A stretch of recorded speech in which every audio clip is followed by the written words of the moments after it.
my gosh, you won't believe it. This guy from the countryside was out herding cattle on the mountain when he stumbled across an old abandoned machete. The blade was covered in rust, and the wooden handle was almost completely rotten with only a few pieces left. But this guy looked like he had struck gold and immediately stopped what he was doing to take it home. On his way back to the village, 70-year-old Mr. Zhang spotted him and nearly jumped out of his wheelchair with excitement.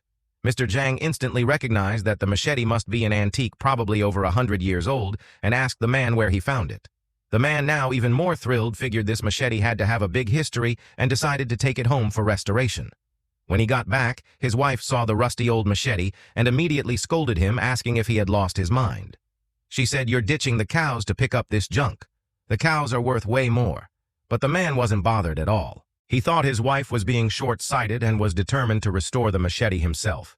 He knew this wasn't just a piece of scrap metal, it was a hidden treasure waiting to shine. First, he carefully removed the rust, quenched the blade, polished it, and then started crafting a new handle. After some thought, he decided to use purple heartwood and epoxy resin for the handle. Purple heart is not only super hard and dense, but it's also durable, resistant to insects, and highly rot resistant. Perfect for a knife handle.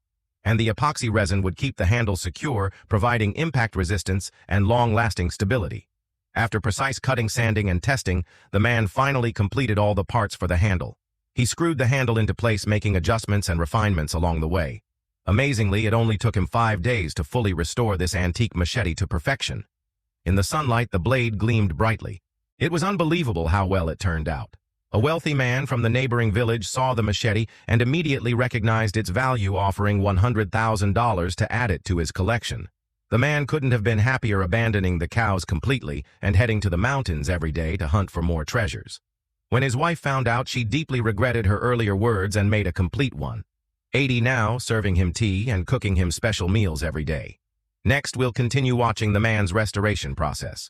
By the time you finish, you'll understand that true craftsmen are often hidden in plain sight. To make the handle even more beautiful and sturdy, the man applied a layer of epoxy resin glue after sanding. This glue is low in toxicity and offers strong adhesion, making it the perfect choice for securing the handle. Once the glue dried, he continued sanding, removing any excess to ensure the handle was perfectly smooth. Now let's watch his next steps. Crafting something by hand takes a lot of time and effort. If you've made it this far, I hope you won't hesitate to give a free like to support him. Your support is what keeps creators like us going. Thank you so much. Now the entire restoration process is complete. Take a look. This stunning antique machete is right in front of you. The before and after comparison is striking, and the blade's silvery shine is just breathtaking.